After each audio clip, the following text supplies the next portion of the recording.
আসসালামু আলাইকুম। আজকের বিষয় ফিতনার সময় মুমিনের করণীয়।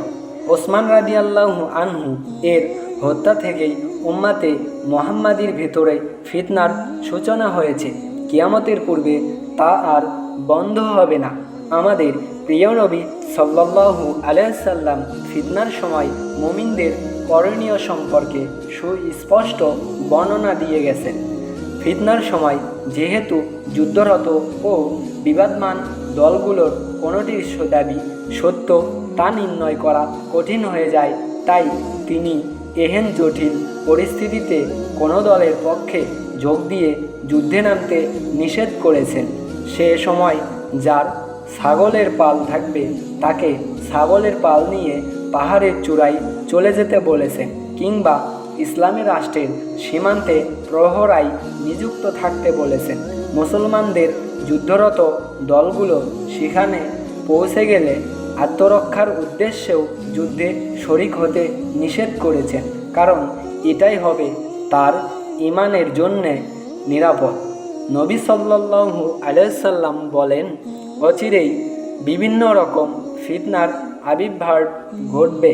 ফিতনার সময় বসে থাকা ব্যক্তি ফিতনার দিকে পায়ে হেঁটে অগ্রসরমান ব্যক্তির চেয়ে এবং পায়ে হেঁটে চলমান ব্যক্তি আরোহী ব্যক্তি অপেক্ষায় অধিক নিরাপদ ও উত্তম হবে। ফিতনা শুরু হয়ে গেলে যার উট থাকবে সে যেন উটের রাখালি করে, এবং যার ছাগল আছে সে যেন ছাগলের রাখালি নিয়ে ব্যস্ত থাকে, আর যার চাষাবাদের জমিন আছে সে যেন চাষাবাদের কাজে ব্যস্ত থাকে। এক ব্যক্তি জিজ্ঞেস করল, হে আল্লাহর নবী, যার কোনো কিছুই নেই সে কি করবে? উত্তরে নবী সাল্লাল্লাহু আলাইহি সাল্লাম বললেন, পাথর দিয়ে তার তলোয়ারকে ভোঁতা করে ফেলে নিরস্ত হয়ে যাবে এবং ফিতনা থেকে বাঁচতে চেষ্টা করবে। অতঃপর তিনি বলেন, হে আল্লাহ, আমি কি আমার দায়িত্ব পৌঁছে দিয়েছি? হে আল্লাহ, আমি কি আমার দায়িত্ব পৌঁছে দিয়েছি? হে আল্লাহ, আমি কি আমার দায়িত্ব পৌঁছে দিয়েছি?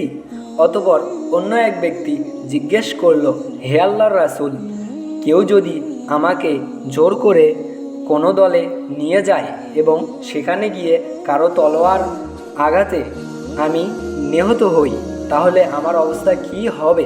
উত্তরে নবী করিম সাল্লাল্লাহু আলাইহি সাল্লাম বললেন, সে তার পাপ এবং তোমার পাপের বোঝা নিয়ে জাহান্নামের অধিবাসী হবে।